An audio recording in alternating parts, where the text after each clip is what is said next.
Le kimono est toute la palette de ses variations. C'est le vêtement favori du grand couturier Gustavo Lins. Ce Brésilien qui travaille à Paris a une formation d'architecte et ça se voit.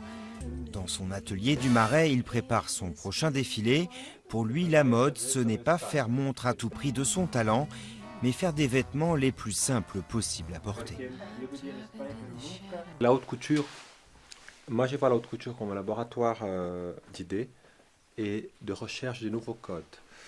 Et là, ce qui m'intéresse, c'est parler quand même des vrais vêtements, un pantalon, un body, un manteau, une veste, une chemise. Parce que dans la vie, dans la vraie vie, quelle que soit la situation, on a besoin de vrais vêtements comme d'une vraie maison.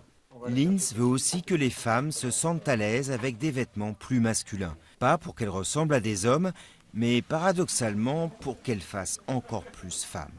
Les femmes, aujourd'hui, elles ont besoin de retrouver leur dignité de femme.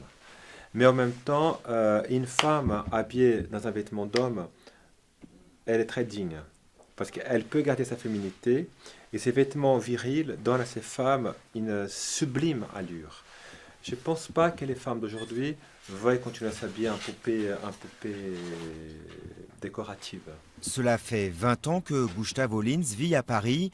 Il a travaillé avec Kenzo, Louis Vuitton et Jean-Paul Gaultier. La haute couture française, dit-il, lui a appris à bien maîtriser ses essentiels. Il y a un trait parisien, c'est-à-dire un Colombien, un Péruvien, un Japonais, un Anglais, un Américain, un Brésilien. Ils viennent à Paris. Quand ils comprennent ce que c'est Paris, il y a un trait parisien, il y a un chic parisien. Mais pour Lins, la mode, ce n'est pas que le chic. Les grands couturiers, pour lui, ont aussi un rôle à jouer dans la société. Je pense que la vie est ici et maintenant.